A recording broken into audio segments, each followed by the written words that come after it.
Masechet Megilah, Daf 27. We're talking about the laws of selling a bet knesset or other items of holiness or using them for a different purpose. The general principle is Ma'alin Bakodesh, Ve'en Moridin. We can always go up in holiness, but not decrease.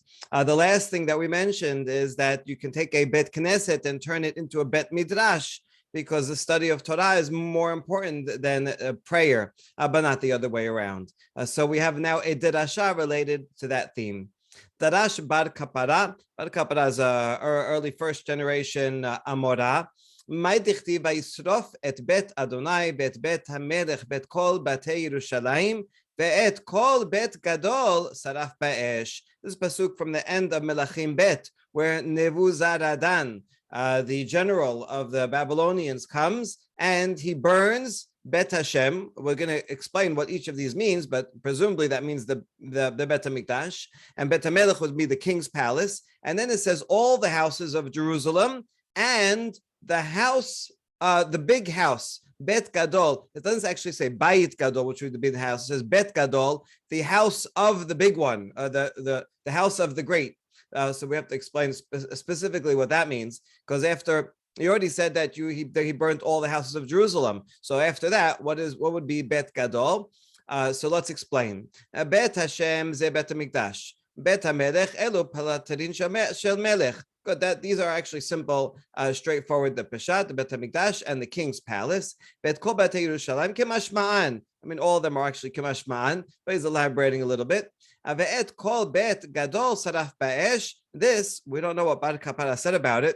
Instead, we have two opinions from rabbis who are contemporary, a little bit later than Bar Kapara, and have a machloket. What is this bet gadol? Rabbi Yochanan v'Rabbi Yoshua ben Levi, Echad amar makom shemegadelin bo Torah, v'echad amar makom shemegadelin bo tefillah. So because it's in this form of smichut, the house of great things, where great things happen, so one says it's a place where we grow Torah, we make Torah great. Another one that says where we make tefillah, where we make prayer great, meaning a synagogue. Okay, good. So that relates to changing a bet knesset into a bet midrash.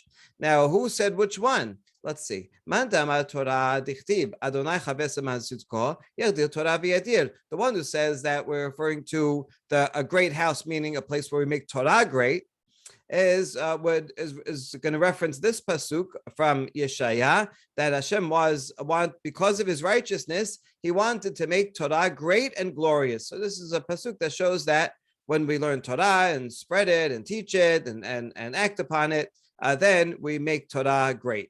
Uman damar tefillah dichtiv saperana hagedolot asher asa Elisha.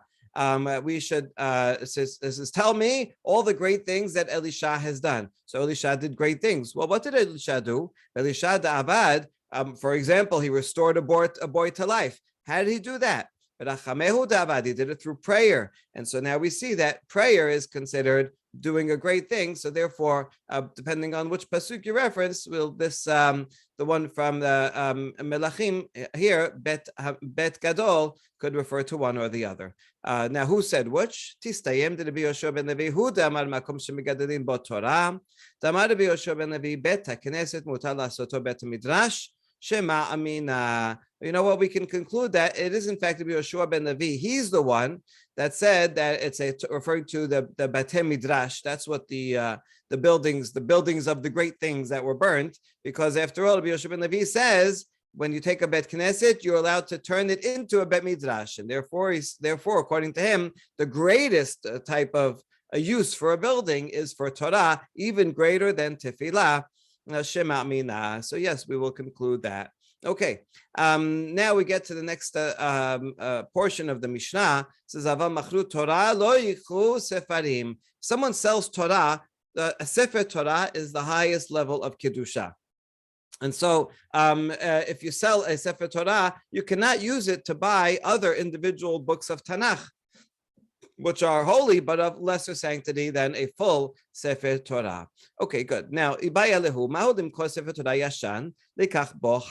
now our question is, Are you allowed to sell an old Sefer Torah to buy a new one? You have an old, worn out one that's not so useful, and now so you wanna buy a new one, but we don't have extra funds around to just buy a new one. We want to sell the old one, maybe to another, a smaller community. They can still use it, and we want to upgrade and get a new one. So now you're using it's for the same level. We started discussing this yesterday. Can you sell something and buy with it something of the same level, or does it have to be higher? All right. So now we're asking that regarding Sefer Torah. Here's the two sides. On the one hand, you're not going up in Kodesh, you're staying equal, and that's not good enough. You have to go higher, and there is no higher Kedusha above a Sefer Torah. Therefore, you may say you're just never allowed to sell a Sefer Torah. If you need a new one, you got to raise more funds, and there's no justification to sell. Or maybe you'll say, since there's nothing higher, there is no way to use the money for something higher, so then it should be permitted. Whereas other things, even if you sell a bet knesset, you can always use the funds to buy an Aron Kodesh or books and so on. But here there's nothing higher, so maybe it should be allowed. Okay, these are the two sides. We're going to offer a few different proofs. In the end, we're going to come to no conclusion. The Talmud is going to not find any authoritative source for which we could answer this question. And halakha l'maaseh, the answer is basically no. You're not allowed to sell an old Sefer Torah, even if it's to buy a new one or to redeem a Sefer Torah. It's in some, it's in some foreign hands. It is not allowed, except in a few cases, and we'll see what those exceptions are. Tashema. Okay, first attempted proof. Aval machru Torah lo yichu sefarim. It says in our Mishnah, if you sell a Sefer Torah, you cannot buy individual books. So since it goes out of its way and says you can't buy individual books, it sounds like anything else. If you buy another Sefer Torah, that would be good, because if that was not allowed, then it would say, and if you sell Sefer Torah, you can't buy anything at all. So we said, no, that's not correct. The Mishnah is talking about a di'avad case. Let's say you already sold a Sefer Torah, and now you have this money. What should you do with it? Well, you can't buy individual books, so you'll have to buy a Sefer Torah. So that's true, once you already did it. But we want to know, I didn't sell it yet. Am I allowed to sell it in the first place? In order to use it to buy a different Sefer Torah. So that we don't know. The Mishnah does not. Mishnah's language is about someone who already did it. All right, we are still learned, or at least something, that if you already did it, then you would use the money for a different Sefer Torah. Tashema, golelin Sefer Torah memitpachot chumashin. If you had cloths that were used for a chumash, an individual one of the 5 books, then you can use it for a higher purpose and use it to roll a full Sefer Torah. Chumashim bemitpachot nevim ketuvim. You could take cloths from individual books of Navi and Nevim Ketuvim and use it for a chumash, because Torah is more holy than Navi and Ketuvim. Aval lo Nevim Ketuvim mitpachot chumashin. But you can't do the other way around. You can't take a cloth that were used for chumash and use it for nach. And you can't use something that was used for individual books of chumash and now use it for a sefer Torah. Okay, so that is the braita. And what can we learn from that? Katanimi had golelim sefer Torah b'mitpechot chumashin, mitpechot chumashin in, mitpechot sefer Torah lo. So we can roll a sefer Torah with the cloths from individual chumashin. That means, yes, we could do it from individual chumashin, but not from another Sefer Torah, which means you could not take a cloth from one Sefer Torah and then use it for another. So the analogous case would be you cannot sell one Sefer Torah to buy another. And so that would seem to be no. However, it's not a good proof, because Emasefa, the continuation of that Sembraita, says, "V'lo chumashim b'mitpachot Sefer Torah." You cannot roll a chumash with a cloth from a Sefer Torah.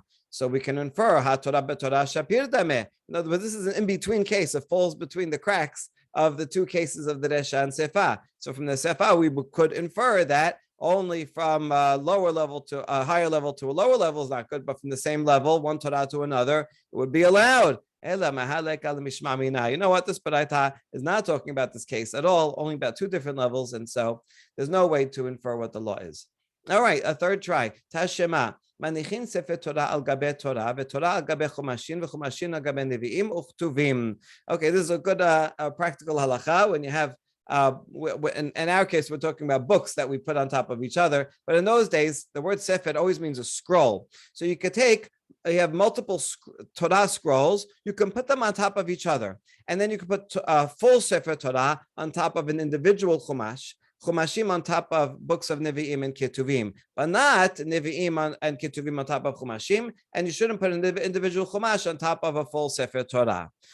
So that for us, it's the first clause that you could put one Torah on top of another. Therefore, you see that one Torah for another, right, is okay. One Torah can support another, and you don't say that's a problem. Therefore, we should also infer that we can sell one Torah and buy another. So Torahs are equal, and you can go equal.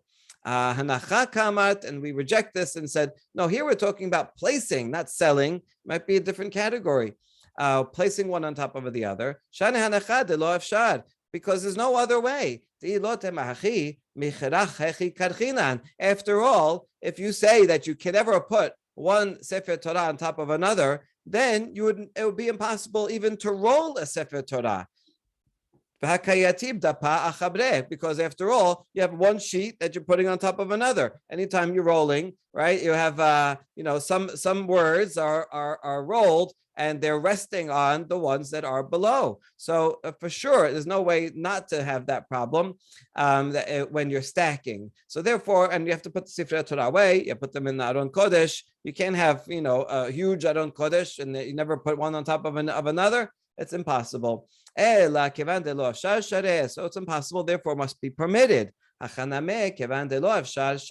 why it's permitted to put one on top of the other. But that we can't learn from that you can't sell, that you're allowed to sell one and buy another, because in that case it is possible to keep the old one and raise more funds to buy a new one if you still need a new one. Okay, this is practical for us also when you have a book. And you open a book, even if you're, let's say you have a Tanakh, when you're opening a Tanakh. So if you open to somewhere in Nevi'im, so technically some pages of Nevi'im are resting on top of the pages of Chumash. But again, here it's impossible. Otherwise, you can never print a Tanakh at all. So that is something that we do. But when you can change it, if you have a full book, you should not put a book of lesser sanctity on top of a book of higher sanctity. All right, so no proof yet. So we'll try again. Number 4, Tashema Damar Abba Bar Chana Amar Rabbi Yochanan Meshum Rabban Shimon ben Gamliel Lo Yimkor Adam Sefer Torah Yashan Lekach Bo Chadash. Oh, finally! Why are you hiding this baraita? We have an explicit baraita that says one should not sell an old Sefer Torah to buy a new one. So there you go. It's not allowed. Wait, but this doesn't cover all the cases. Hata mishum peshiota ki kamrinan kigon dichtiv manach lifkure mai. That maybe he only means because of negligence. We're going to sell one Torah, we're going to take the money, and then we're going to hire a sofer and go through the process. But we may become negligent, and maybe we're not going to follow through. The sofer is going to stop in the middle. We're going to run out of money. So then we might not ever get the new Torah. So therefore, don't sell an old one. Just like we said before regarding a Bet Knesset, don't sell it until you have the new one ready. Fine, we agree that's true. But what if it's talking about a case where the new Torah is there, it's ready, right? The sofer finished it, and all you have to do is pay for it, or it's ready to be redeemed. The guy's right there. So if we sell it immediately, we'll get the new one. And there's no chance of being negligent. That's the case that we're talking about. All right, so at least we solved some cases, but we're still left open-ended. Oh, so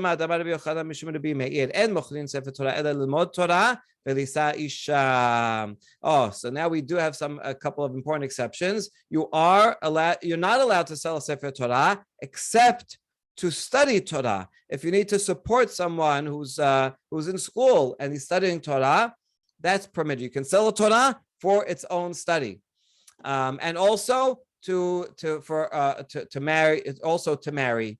If someone doesn't have funds for a wedding, to pay the dowry. You can even sell a Sefer Torah to get a couple married off. So this is an important exception when you can sell a Sefer Torah. Can we learn from this? Shema Amina Torah b'Torah shapir dameh. So just like you can sell a Sefer Torah for someone to study Torah, that means Torah and Torah are equal level, and that therefore you're allowed to sell an old Sefer Torah to buy a new one, right? Maybe not. Maybe study of Torah is greater because that leads to action and people do mitzvot and good deeds, and you're putting into practice. So that's a higher level than buying another Sefer Torah. A beautiful statement. And to get married, there's nothing more important than getting married, because what's the whole purpose of creation? Pasuk in Yeshaya says Hashem did not create the world to be tohu vabo, to be chaos, meaning to go to waste. If nobody has children, then there will be no continuity for human beings in the world. Lashebet Yesara, Hashem created it to be inhabited, and therefore, by getting married, having children, raising a family, then this person will be fulfilling the very purpose of creation. So, yeah, there's nothing more important than that, even to sell a Sefer Torah. Although Sefer Torah also was there from the time of creation, and the whole creation is dependent on Torah too. Okay, so it's at least of equal value, and in this case even higher value, and so therefore, yes, that's permitted. But one Torah for another, maybe not. Right? This is both of these are actions that one is doing to fulfill the values of the Torah. That's more important. But to sell an old one and buy a new one, not necessarily. Okay. See, even though we don't have an answer, to the question, but we're learning a lot of important things along the way, things that are not allowed and places where it would be allowed. Okay. So regarding this topic, Baraita says one may not sell a Sefer Torah even if you don't need that Torah anymore. You're not using it; it's just sitting there. Still, you're still not allowed. There's another version that says even if you need, meaning even if you need the money. So it's still not allowed. Right. Okay. Yater al ken amar ben Shimon ben Gamliel. Furthermore, Rashbag says, "Afilu en lo mayochal umachar sefer Torah obito enoro es yiman beracha leolam." Even if a person has no food to eat, he's starving, and so he says, "What can I do? I have to either sell a sefer Torah, or he sells his daughter to be a maidservant." Torah talks about that case. Someone so impoverished that at least his daughter will be fed in the house where she becomes a maidservant. No, if someone who does that will not see a blessing from that sale. So maybe, you'll make this one-time sale, you'll have some money to live, but it's not going to end up being good. Find some other way to survive. Okay, so that's the end of that discussion. Now Mishnah continues, the leftover surplus funds, if we sell something and then we buy something of a higher level, but there's still some surplus, that those extra funds, you also have to, you find another use that's a higher level. You can't use it for something that's a lower level. Important exception. Rava has been very lenient in all of these laws. This is only if you sell something and you have surplus funds. Then you have to use the surplus funds for something higher. But if we're collecting in the first place, and let's say we're collecting for to buy a bet knesset, and so we collect $1 million, and turns out the bet knesset is only 900,000. So we have 100,000 left over. Do you have to use that 100,000 also for buying a bet knesset or higher? Or can you use it for general funds for the public? And so he says that is permitted, right? If you raise funds, or even you raise funds for a Sefer Torah, we raised $50,000 for a Sefer Torah, it came out to $45,000. That $5,000 you don't have to use for a Sefer Torah. You can use it for upkeep of the synagogue or something that's a lower level. Okay, so that's Rava's statement. Itibe Abaye. Abaye challenges this from a Braita.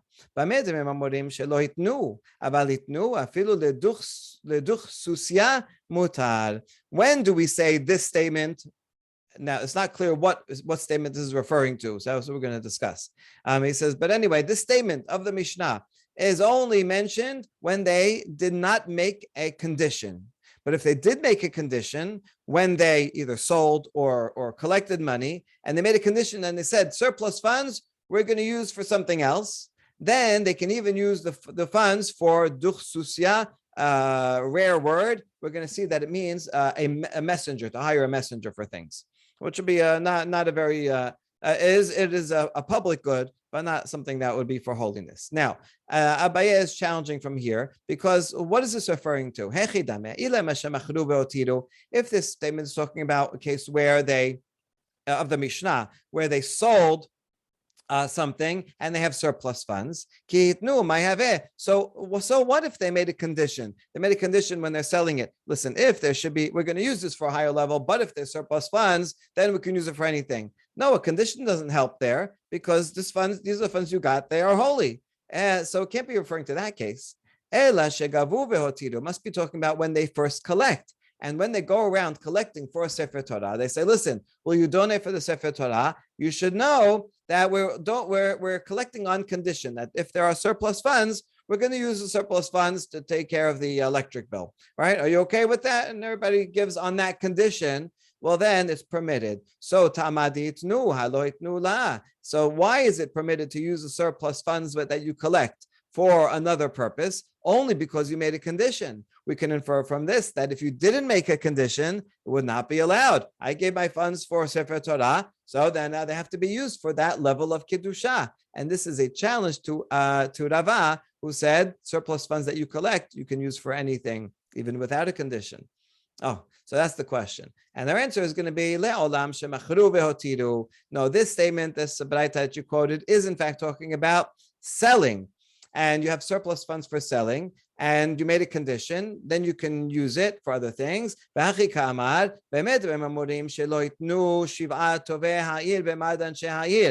we're talking about when they make the sale. When is this true that you cannot use the surplus funds for something else? Only when they did not make a condition with the 7 leaders of the city, together with all the representatives of the city. When they make a sale, when they don't make a sale, then all the funds that are collected from the sale have to be used for a higher purpose, even surplus. Aval hitnu shiva tovei ha'ir b'madan she'ha'ir afilu del duch susya nameh mutar. But if they made the sale in that official capacity with the seven leaders and the representatives, then you can take not only the surplus funds we saw yesterday, even all the funds. If you sell it through that channel, then all the funds can be used for any purpose that they decide to use. And so that would then that's the what that braita means. And so Rava was able to answer his question. Good. Amar le Abaye lahu merabanan davar mesedem atnita kamed Rav Sheshat. Abaye is the one that quoted this braita, but he didn't know what that unusual word means himself. So he went and asked the rabbis who arranged the Mishnah before Rav Sheshat. In other words, those who Rav Sheshat was a great rabbi, and he had people that would work on the text of the Mishnah and memorize it and present it to him. So these were, they were careful with each word. So he went to them and asked, you've been studying with Rav Sheshat and reviewing all the text of the Mishnah and other Baraitot, and the word duchsusya, did Rav Sheshat ever explain it to you? He says, yes, he did explain it to us, and it means the town horseman. In other words, the messenger has to go for important purposes. He's the FedEx guy, right? He's going to go and take a message to a public official, important person, things that need to get there quickly. So it is a public good, even though it's not particularly holy thing. And so, yes, you can use the surplus funds that you collect. According to Rava, if you make a collection and you have surplus, you can use it even for this. It doesn't have to be for a Bet Knesset or a Sefer Torah. Good. Amar Abaye Hilka Chaysu Ben Rabbanan Tishmi Ale Mileta V'la Yada Perushel L'Sheile Kamed D'Shriach Kamed Rabbanan D'La Evshad D'La Shemi Ale Min Gabra Rabba. So Abaye, he was successful in getting the definition of this word. So he says, you know what? Therefore, any sage who who heard something and he memorized it, but he doesn't know what it means, you should always go to someone who was found often studying from a great sage, because it's impossible that he wouldn't have heard it from the great sage, right? Great sages, they know every detail, they know every word that it means, and if you hang around with them long enough, then they'll explain that word. So go and ask, and you'll find out what a difficult word means.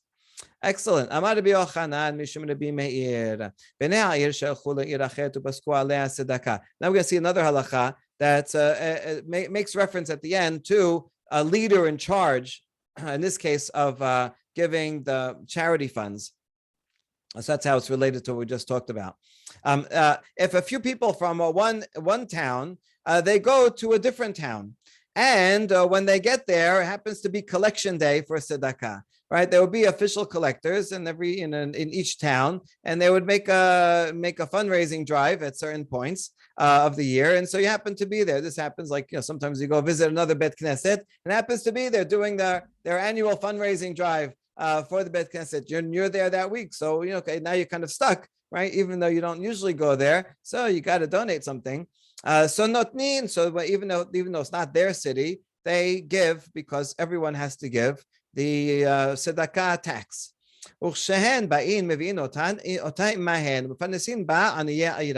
And when they leave and go back home, they can get that money back, but they have to take it to their hometown and give it to the poor people in their town, right? Because maybe there was a same collection day in their town, so they can't get out of the paying the tzedakah tax by going to another town. Everybody's going to collect tax somewhere, and this town will collect it, but they'll give it back to you, and you have to give it as funds for the poor. This is like when you pay the VAT in Israel, and then you get to the airport when you can submit your receipts and get the tax back, right? But in that case, you can pocket it. Here we're talking about where you would have to then go home and use it as a tax in your home country. So that's the point. Wherever you are, it's going to be collected, but you can bring it back home and give it to the poor back in your own hometown. Okay, very interesting to see how they dealt with taking care of the poor, and the whole system that they had. Tanya Namihachi,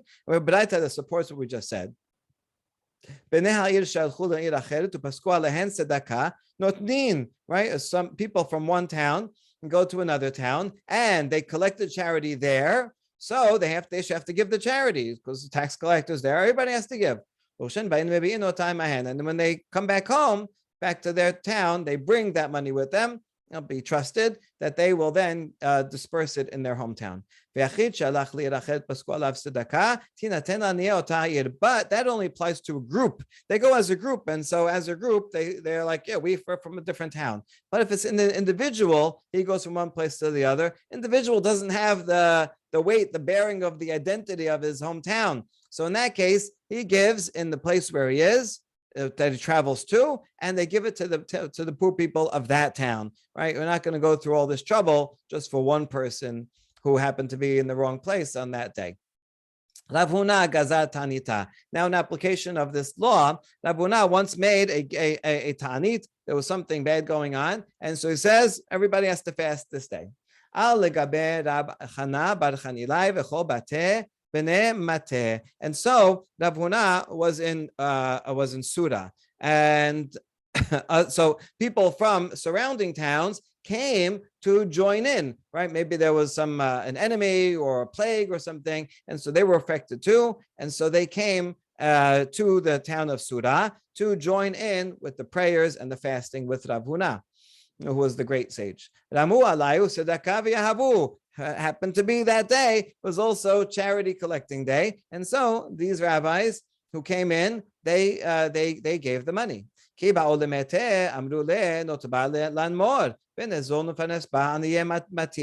it's time to leave. They said, okay, give us back the money that you collected, and we will give it to the poor in our hometown, right? Just like we saw, that's the halacha. And Rav Huna says, no, I'm not giving you the money back. Amar lehu tanena be'medrim morim b'she'en sham chaver ayir. Aval yesh sham chaver ayir tinaten lechaver ayir. Right? Because we said, when is that true that you get back the money? Only if in the town where you gave it, there was no chaver ayir. literally a friend of the town, but it means someone who's in charge, a scholar who's in charge of the public charity. So if there is, then we entrust him with the money, and he will make sure that it gets to the right place. And so here I am the chaver ir, and so you gave me the money, and so this halacha doesn't apply. Furthermore, and furthermore, the poor of my town and the poor of your town rely on me. I collect the charity and I distribute it, not only in my town, I distribute it in your town too. So really there's no reason for me to give it back to you, because I will take care of your poor as well. So that's a nice story where we see that is important. It makes a difference when there is a leader designated in charge of a certain thing, or not, which is true for selling holy objects as well. Okay, next Mishnah. En mochrin et shel rabim leyachid mipnei shemoridin oto mekedushato. Dibre Rabbi Meir. Amru lo im ken af lo ma'ir gedola la'ir ketana. So you're not allowed to sell a bet knesset that's used for the public and then sell it to and make it private. Like today, we have a company, right? And you take it public, or you buy back the shares and take it private. So too, Batei Knesiot, there were public ones, and others that, I know someone who has a bet knesset in his basement. He runs the show, and he can do whatever he wants. So you can't sell. The public can't sell a public bet knesset to give it to an individual that will run it himself, because that is a lower level of kedusha. There's less people there. That's what Rabbi Meir says. But the Chachamim, the majority, said to him, well, if that's the case, then you wouldn't even allow selling a bet knesset that is used by a big city to a small city, that only the people of that small town will use it, because that's also going from greater to smaller. And no one would say that is not allowed. They're both public. It's just how public. And so therefore Chachamim say, no, even though it's in the public or individual, still being used for tefillah and reading Torah. So therefore it's still sanctified and is permitted to take it private. Okay, that's the machloket. Now, Shapir Kamri le Rabbanan Rabbi Meir. This actually makes sense what the rabbis say to Rabbi Meir, right? How could Rabbi Meir defend himself? Rabbi Meir, Megilah likatana mekara kadisha, hashtana mekadisha, Rabbi Meir says, I will make a distinction between these two. If it was used by the big city dwellers, and now it's only used by the townspeople, so it's still kadosh, right? It's still having a minyan there, even if it's some less people, but you're still doing everything. But when you take a public bet knesset and now you make it for an individual, there's actually no kedusha there. When it belongs to an individual, then generally he doesn't have a minyan. People aren't going to come there. They're not going to say kaddish. They can't read Torah there. And so it is diminishing from the kedusha, even though the individual will use it for his prayers and his study. It is in fact lower level. It's not the same as going from a big town to a small town. Okay, v'Rabbanan, and what would Rabbanan answer that?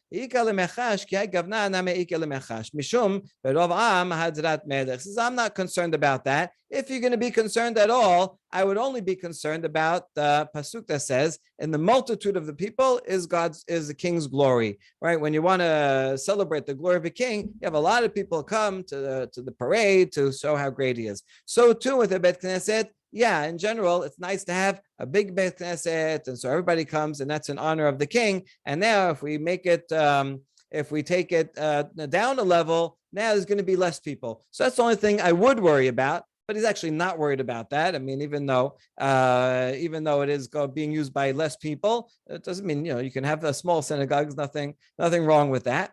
And so, therefore, it's okay to make it either from a big town to a small town, or from public to private. It's still being used in a proper way, and so he doesn't worry about either case.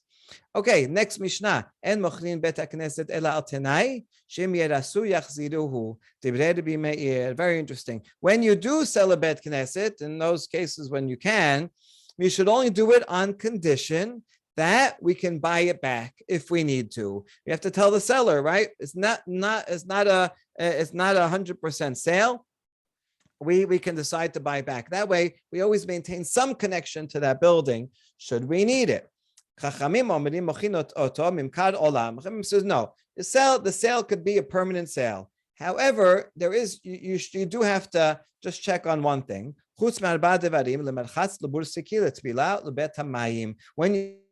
have to ask the buyer, right? I only sell it to you on condition that you don't turn it and use it for a bathhouse, because people are naked there, and so it's not appropriate, not respectful to this place that was used as a bet knesset to now be used for a bathhouse. That's not good. Or burski, a tannery, because tanneries smelled very, very badly. They use dung and things in the tanning process. Litvilal betamayim, for people to go and immerse as a mikveh.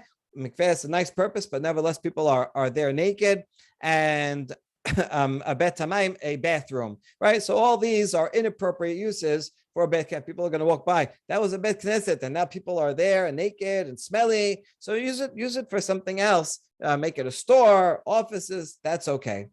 Okay, that's the middle opinion of Chachamim. Rabbi Yehuda omer mochlin ota l'shem chaser v'alokech ma sheyaseh yaser. Rabbi Yehuda says no strings attached. You sell it as a chaser. Right? When you tell the buyer, listen, I'm selling it to you to use as a courtyard. And then once the person buys it, he'll do whatever he wants. I mean, you can't control a buyer after he buys it, right? So you can hope, and you can say, I hope that you'll use it for something good. So as a seller, you have intention. This will be used for a courtyard. That's your hope. And the buyer, if he turns it into a bathhouse, what can we do? You can't control it after you already sold it. So he's the most lenient. Excellent. Well, now we're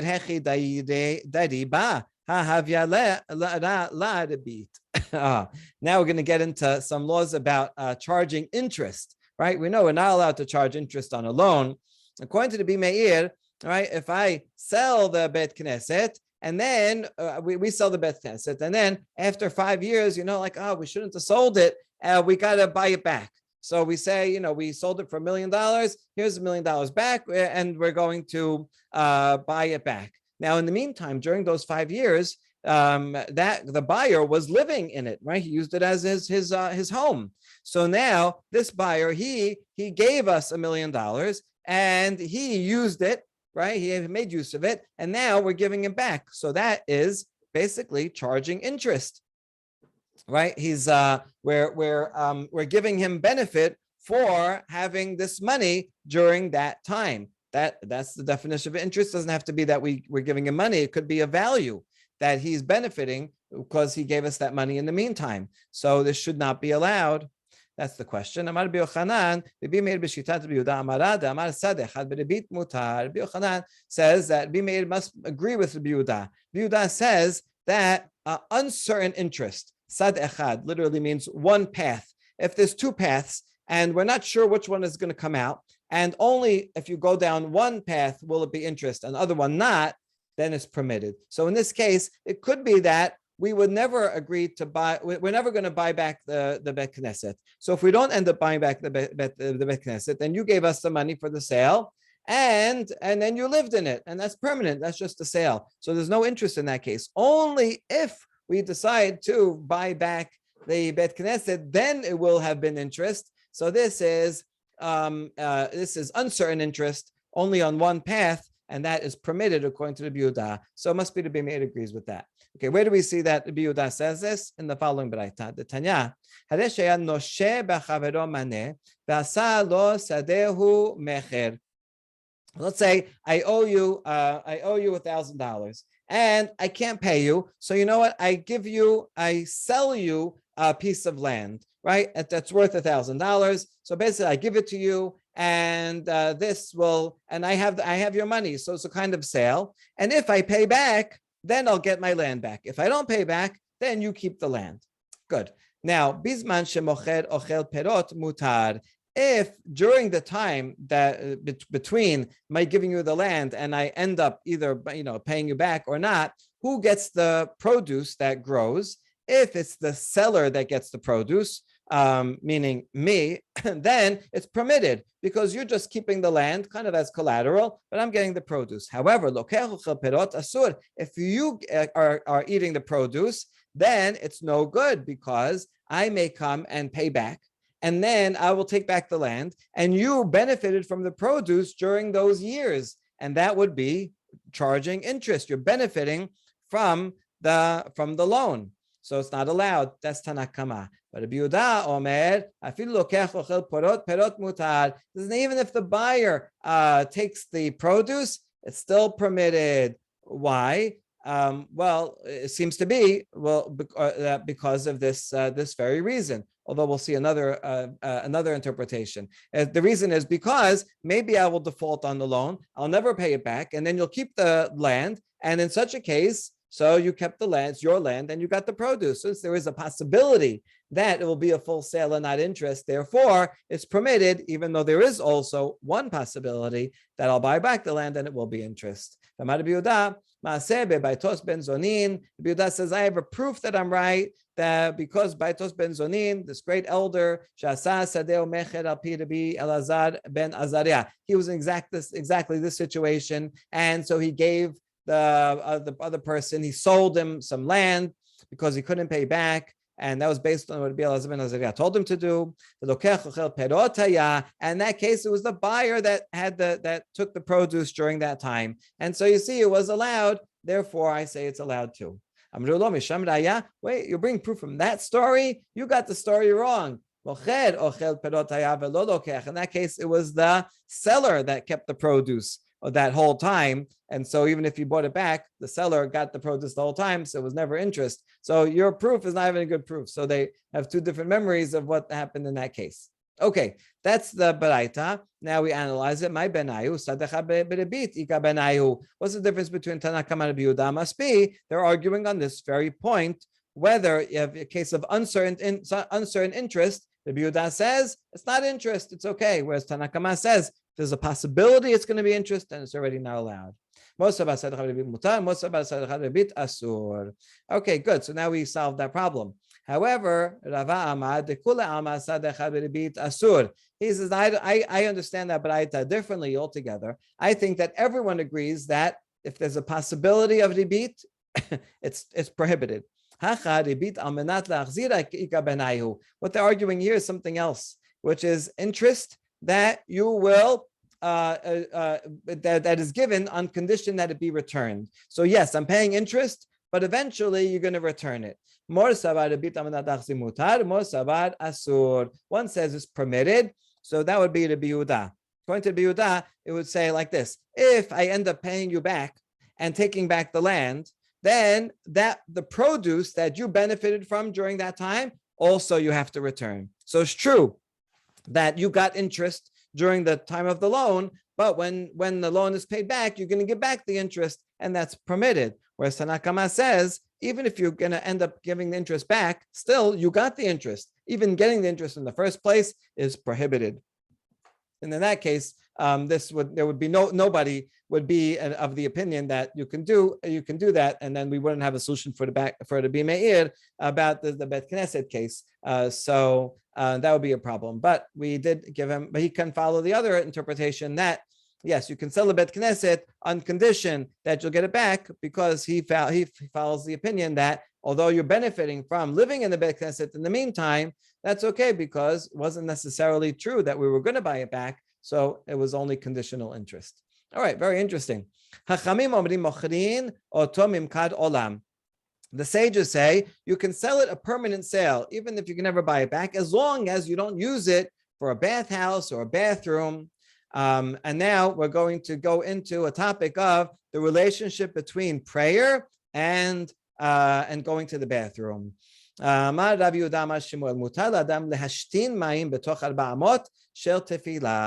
is a person, let's say he prayed in some spot, and then he has to go to the bathroom. It's okay. He can go and urinate even within 4 cubits of the place that he just prayed, because he finished his prayers already. Okay, that's what Shemuel taught. Now we're going to say, this is obvious. Amar Rav Yosef, my kamash malan, tenena. First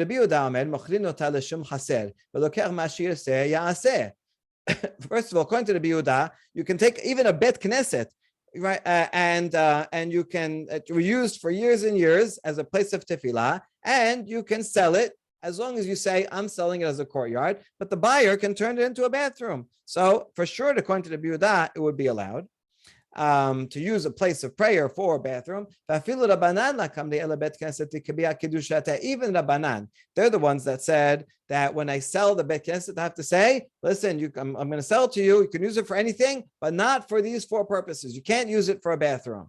Even according to that, that's only talking about a permanent building, that the holiness was there permanently. And then now I'm selling it. So listen, this is permanent kedusha. You can never use it for a bathroom. Even they would agree that if it's just some spot in the middle of the street, I happen to pray here, right, somewhere in the corner, and now someone has to go to the bathroom. Oh, it's okay. Doesn't make the spot permanently kadosh. So Shemuel, but you know what you said is actually obvious. Everyone would agree to it. Tana kamed Rab Nachman Hamit Palel. Now a Tana, professional memorizer, taught the following baraita before Rab Nachman. Hamit Palel marchik 400 umashtin. Umashtin marchik 400 umitpalel. Someone who is praying, and in the middle of prayer, he has to go to the bathroom. So that he's in the middle of praying. So therefore, he should move 4 amot away, relieve himself, and then he can come back to where he was. And similarly, someone who went to the bathroom in some spot and now he has to pray, he should not pray there. That's smelly. It's not nice. So he should move 4 amot and then pray somewhere, nearby. 4 amot, 6 feet, is enough of a separation that you're not gonna smell it, you're not gonna see it, you won't be affected by it. Amar le bishlama mashtin marchik 400 mitpalel tanena. So Ram Nachman told the memorizer, who said this, but Aita says, I understand the case where someone who has to relieve himself should go 4 amot away, and then who relieved himself should go 4 amot away and pray. Tanena, we have a Mishnah in Berachot that says if there is urine or excrement, so you have to remove yourself 4 amot so you don't smell it, and then pray not near it. So yeah, that for sure, everyone, we know already. But person who prayed, he prayed in some spot, and now he has to go to the bathroom. Why can't he go in that same spot? Why does he have to move? If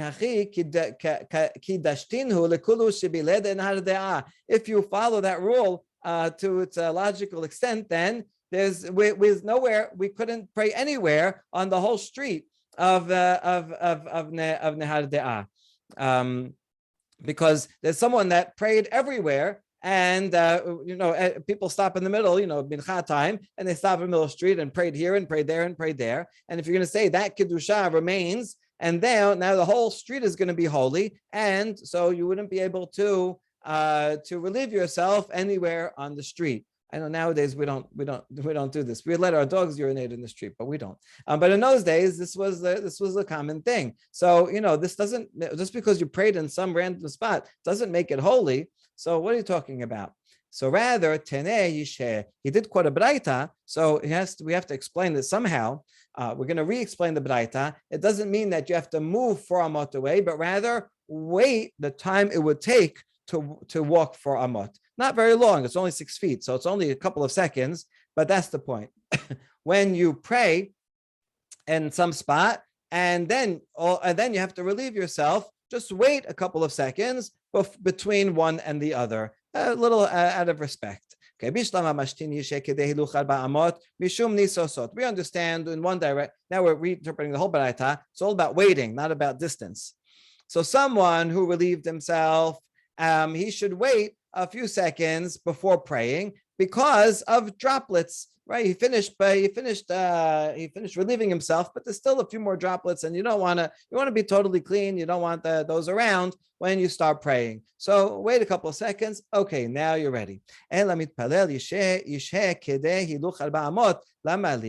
But once I finished praying. Why do I have to wait before I start relieving myself?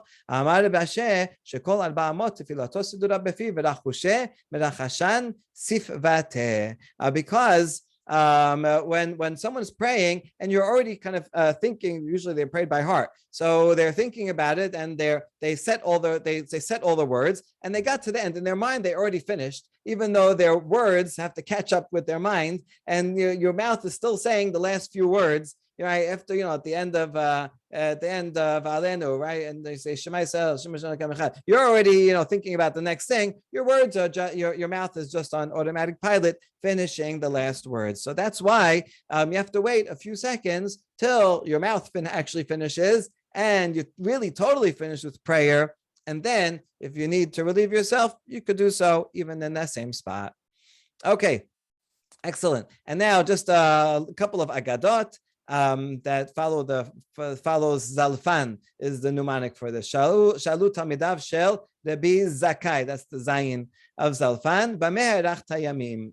Rabbi Yochanan ben Zakai lived a very long life, and the students asked him, "How come you live so long?" Amar lehem miyamai lo ishtanti mayim betoch arba'a amot shel tefillah. This is why we're bringing it here. This is one of the things I always was careful, is that I never urinated within 4 amot of a place that I prayed, even though we just said technically it's allowed, but he would keep a distance, not respectful. And I didn't call my friends by nicknames, right? I didn't call a person, skinny, chubby, with all different nicknames people have. And I was always careful to say kiddush on Friday night. Even if we were poor and it was hard to find wine, we always made sure we had wine for kiddush. I had an old elderly mother, and we had no money to buy wine. She sold the kerchief on her head to buy wine so that we could say kiddush on Friday night. And so, because they went above and beyond the law in these cases, that's why he lived long. Tana, כשמתה הניחה לו 300 גרבי יין, כשמת הוא, הניח לבניו 3,000 גרבי יין. So on the merit of sacrificing to buy wine for Kiddush, in the end, when his mother died, she left him 300 barrels of wine, so a nice amount. And when he died, because he continued the same practice, he left his sons 3,000 barrels of wine. And so sometimes a little sacrifice short term can go a long way. So Rav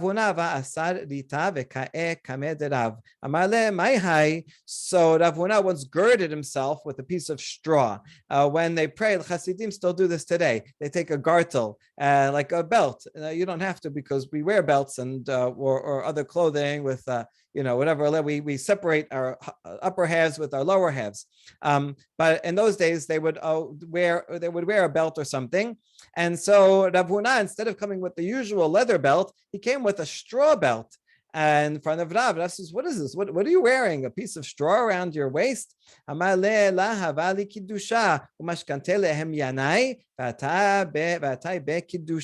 Says, "I had no money for wine for kiddush, and so I pawned away my regular leather belt, and so I could buy wine for kiddush, and that's why I'm just wearing a piece of straw." He says, may be God's will that you should be enveloped in silk cloths. You should become, rich and in merit of your self-sacrifice. And sure enough, it happened. When Rabba, his son, was getting married, Rav Huna happened to be a short, and now it's not clear why it's relevant that he was short. Maybe the point is that he was also plump, and he was lying on a bed. Gana Purya, right? After the wedding, he was relaxing, he was sleeping. And then his daughters and daughters-in-law, they all were wearing these nice silk garments, and I guess they didn't see him there. And so when they were done, they threw it on the bed on top of him. Until he was, sure enough, literally enveloped in silk. The point is, he was wealthy, and now he could buy all this nice clothing for his family. And Shema Rav Ikpad, Rav heard about this, that his blessing came true, literally. Amar ma'itama lo amart li ki berachtich v'chen lemor. So Rav now got upset. When I gave you a blessing and I said you should be enveloped in silk, you should have said, and you likewise. And you didn't say that. You see, it came true. If you would have said v'chen lemod, then I would have gotten the blessing back. Okay, we learned a nice thing from here. Someone gives you a blessing, you can say v'chen lemod. If you have a host, a guest over, and he says beracha in the Birkat Hamazon on your behalf, you say, right, v'chen lemod, and also the blessing that you just gave me, it should come true for you as well. Okay, last point. Shalu Tamidavet Rabbi Elazar ben Shamua. Once we talked about one, how did Rabbi Elazar ben Shamua merit to live a long life? I never made a bet knesset a shortcut, which is actually a halacha. You're not allowed to walk through a bet knesset as a shortcut to get from one end to the other, right? You have to go around the long way because bet knesset is holy, and we use it only for holy purposes. Not we don't instrumentalize it for something for our own personal benefit. And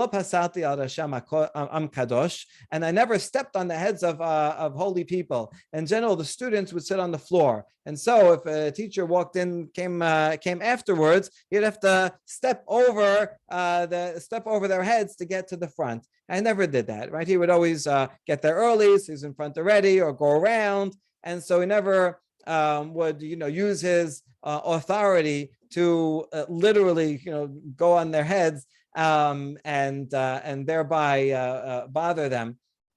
So velo nasati kapai belo beracha, and lastly, he was a kohen. He said berkat kohanim. He never said berkat kohanim without reciting a beracha beforehand. It's not clear what's so great about that, because why not? Why wouldn't he say a beracha? All kohanim do that, but maybe it's talking about cases where he said berkat kohanim already, and now is another minyan, so he could just jump in and do it without saying a beracha. No, he wanted to give the berkat kohanim the honor that it deserves and get there and say the beracha with them, and so he was careful even these things that maybe other people weren't so careful about, and on that merit he was able to live a long life. It actually makes sense here, because all these things take a little extra time, all right? And they can't take a shortcut. You got to get there early. And so all these extra time, don't worry. If you take the extra time, you'll invest it well and end up having a long life. And so we would say, v'chen lemor, and we all merit such a long life. Baruch Adonai le'olam. Amen.